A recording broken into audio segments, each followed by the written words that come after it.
Imagine being born into a civilization where your sexuality didn't belong to you, it belonged to the gods, your husband, or the government. Imagine being a 12-year-old girl, suddenly declared a woman, and expected to carry the weight of ritual, reproduction, and reputation, whether you were ready or not. In ancient Egypt, being female wasn't just a gender, it was a contract, and breaking the terms could mean exile, mutilation, or death. We've all seen the golden tombs, the pyramids, the hieroglyphs that paint Egyptian life as glamorous and godlike. But behind the majestic temples and sacred scrolls was a disturbing reality, one that ancient texts didn't always record, but that archaeologists, scholars, and forensic experts are now uncovering: the violent, humiliating, and state-sanctioned sexual practices forced on women. This isn't mythology. This isn't Hollywood Egypt with eyeliner and Cleopatra lounging in silks.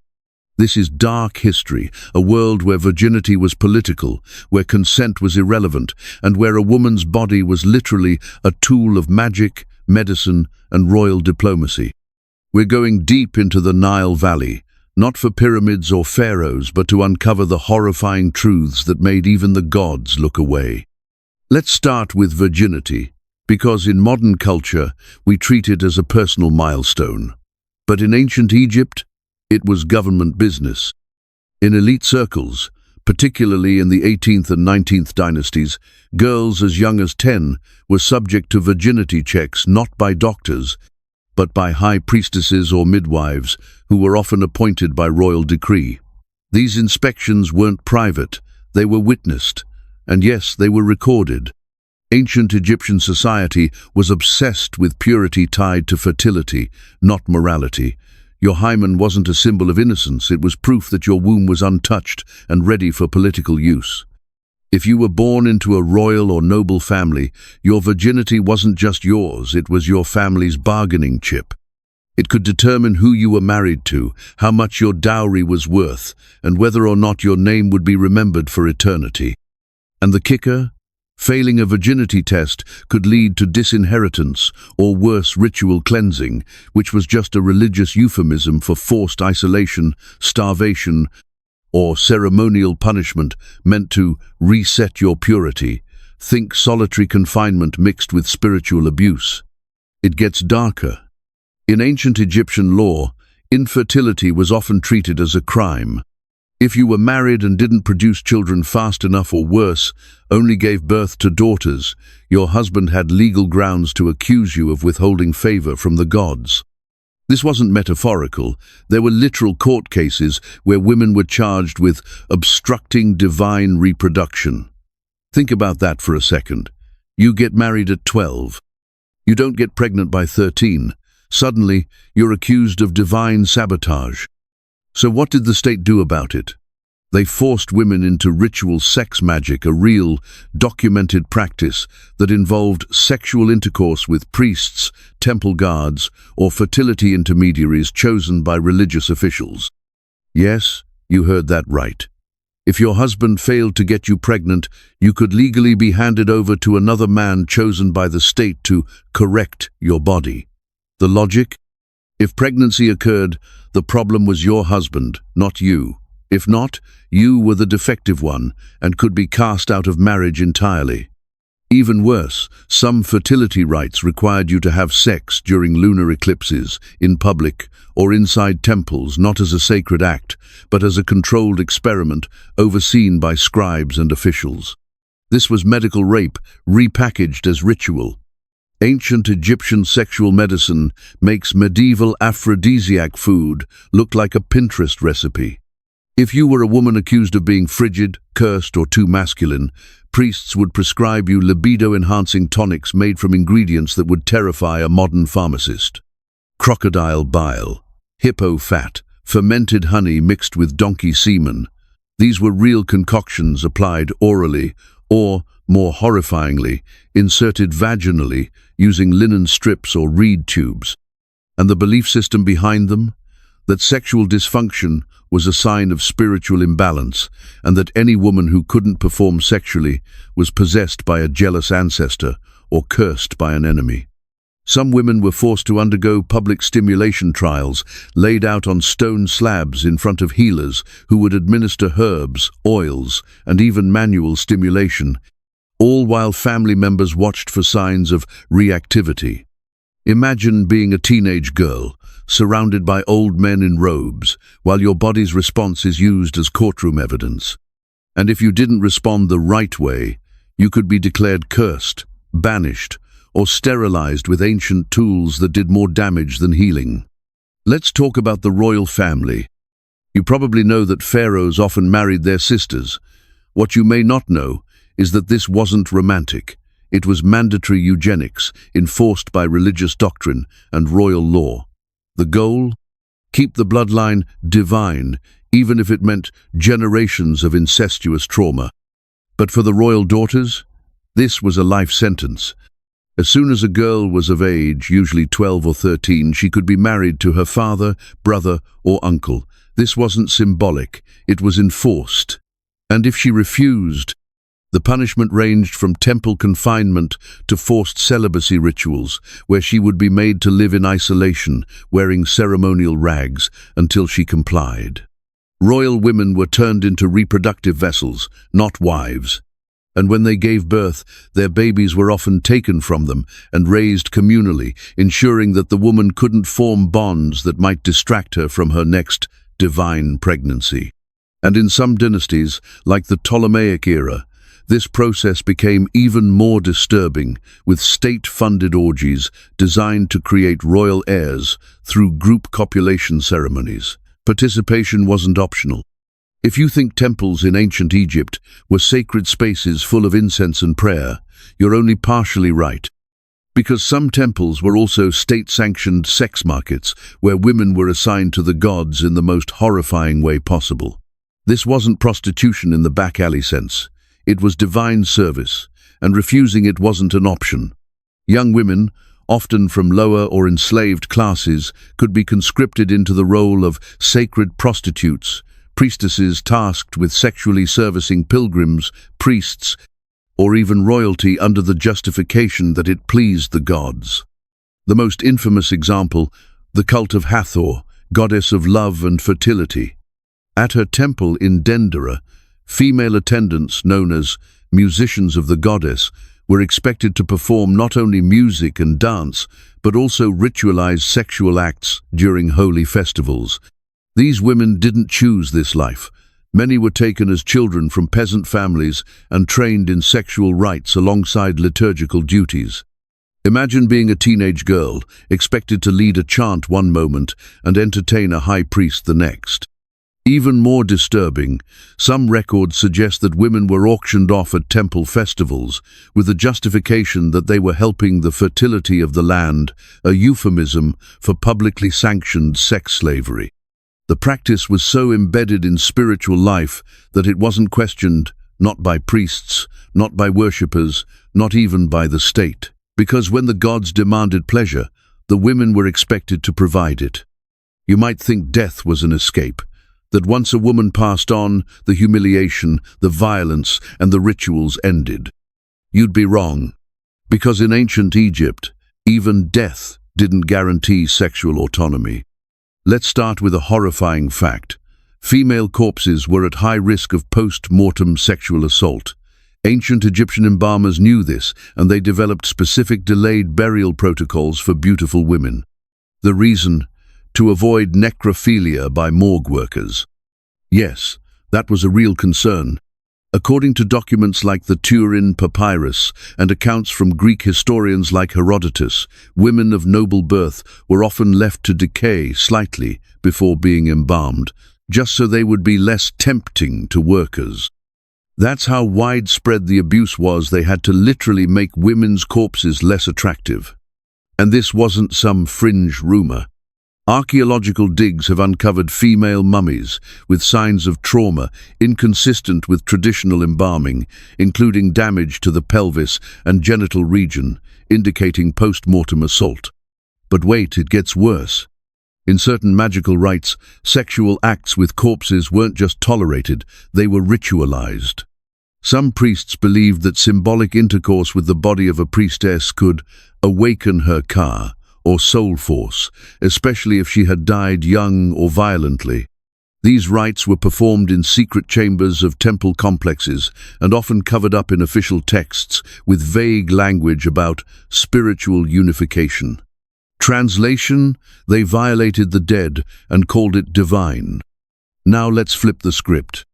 What happens when a society is so terrified of female sexuality that it turns it into a weapon?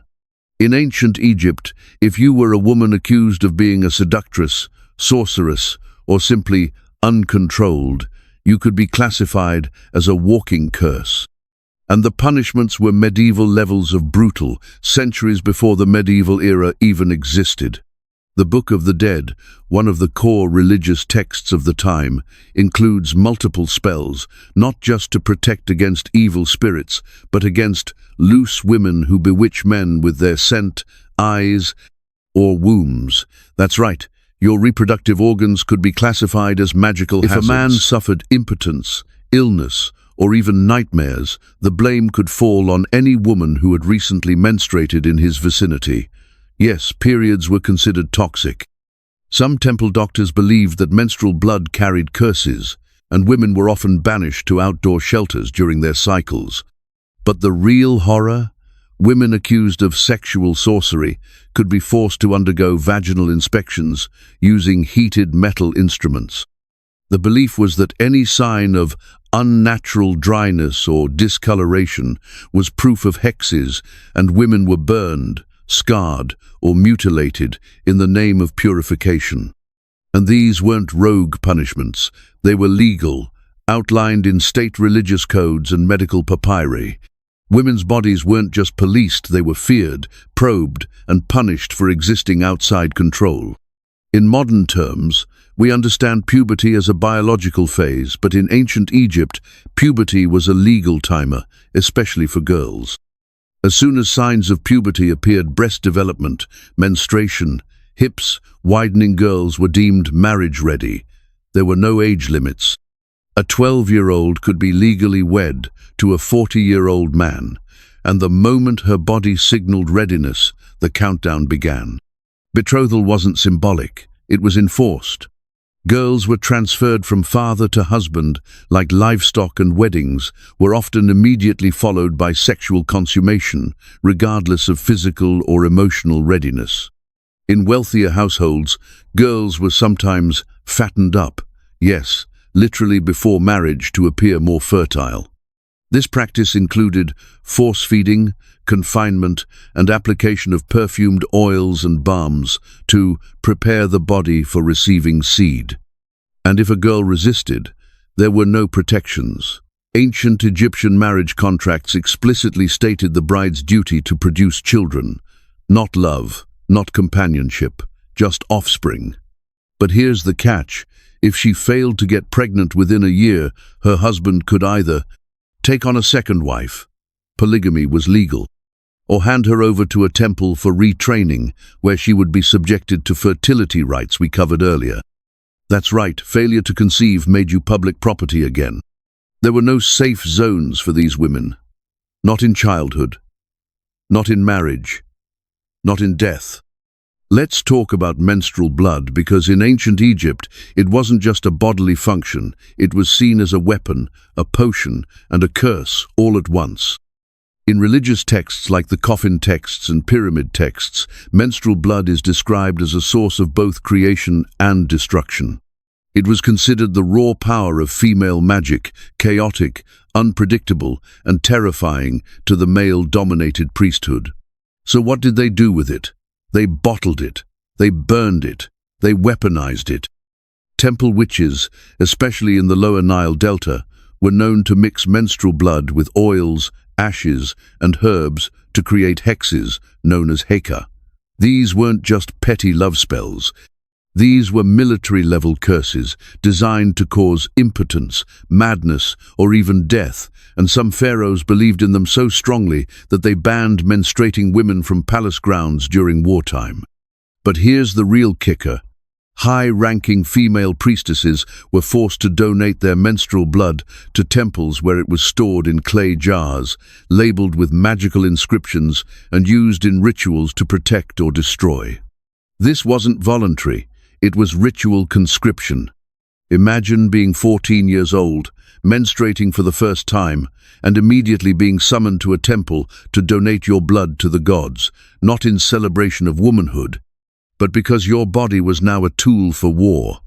And if you refused, you were accused of hoarding sacred essence, a crime punishable by exile, whipping, or in extreme cases, ritual burial alive, a punishment used to bind rogue magic to the underworld. Yes, menstrual blood could literally get you entombed. That was how seriously they took it. Think virgin sacrifice was a myth, not in ancient Egypt. While not commonplace, there is hard evidence from tomb inscriptions, ostraca, ancient note shards, and court records that sacrificing virgin girls during state emergencies was a legal, religiously sanctioned practice. The reasoning was as twisted as it was cruel. During plagues, famines, or military defeats, priests and state officials would consult oracles or astrologers to determine what had angered the gods. The usual conclusion: someone had defiled a sacred space, withheld their purity, or worse, practiced unauthorized sex. So how did they fix it? By finding a pure vessel, usually a girl between the ages of 9 and 13, and offering her to the gods. This didn't always mean killing her outright. In many cases, sacrifice meant being sealed in an underground temple room, kept alive but isolated, to serve as a spiritual conduit for divine wrath. Some girls were drowned in the Nile during lunar festivals, with their deaths portrayed as symbolic unions with the river god Hapi. Others were buried alive under temple floors, with their names erased from family records as if they never existed. And the worst part? These sacrifices were often celebrated. Priests would chant, families were paid, crowds would gather. Because in ancient Egypt, purity wasn't protection, it was a sentence. But not all women stayed silent. Some fought back, some ran, some plotted. And the state responded with crushing brutality. One of the earliest recorded cases of female rebellion comes from the tale of the two brothers, a parable inscribed on papyrus, where a woman falsely accuses her brother-in-law of rape, leading to chaos, exile, and eventually divine punishment. But behind the myth is a deeper fear. Women with power to speak, accuse, or deceive. Historical records show that women who spoke out against arranged marriages, refused sexual rights, or tried to escape temple service were labeled as shamayat, defiled.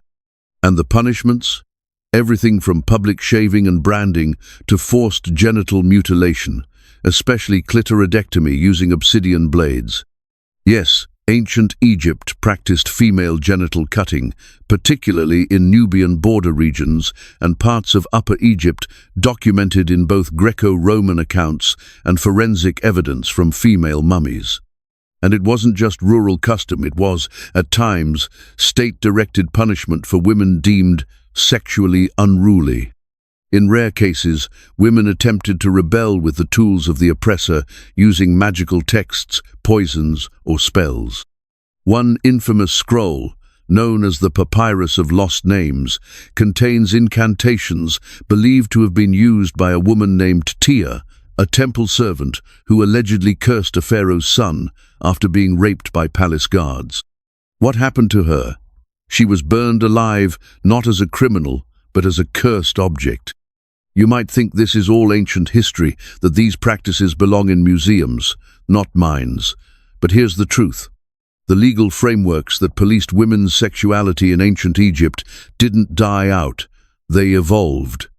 Some modern Middle Eastern and North African laws around virginity, marital obedience, and honor killings trace their ideological roots back to ancient Egypt's priest-king structure, where the state was inseparable from religion and women's bodies were considered sacred infrastructure.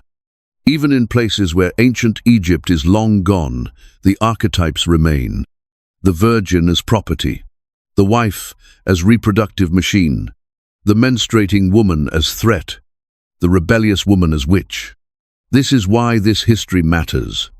Because when we bury stories like these in sand, in tombs, in uncomfortable silences, we allow their logic to survive.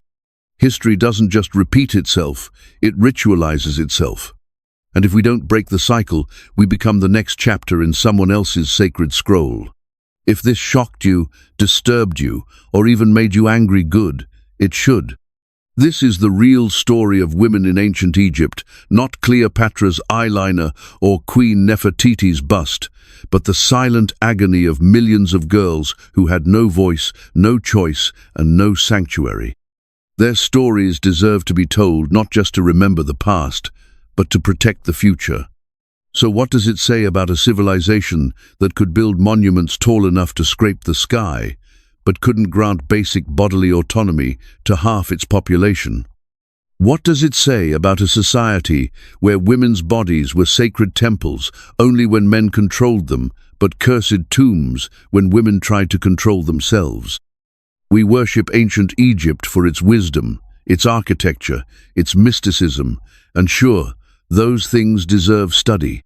But beneath the limestone and lotus flowers lies something far more uncomfortable, a long, calculated history of sexual tyranny wrapped in gold leaf and holy incantations. And here's the harshest truth of all. Many of the abuses we just talked about, they weren't mistakes, they weren't anomalies.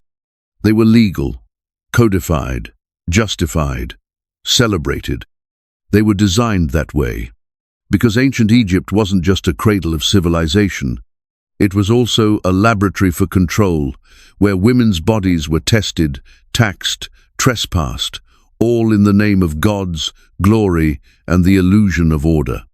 If you made it this far, ask yourself, why don't we talk about this side of ancient Egypt in textbooks? How many of these ideologies are still echoing in our modern laws, customs, and religions? And most importantly, how do we make sure history doesn't keep repeating itself under a different name? Leave your thoughts in the comments, or better yet, tag someone who thinks the ancient world was more enlightened than today. Let them sit with this. And if you want more uncomfortable truths, dark history, and the real stories most documentaries are too scared to tell, subscribe, because we're just getting started.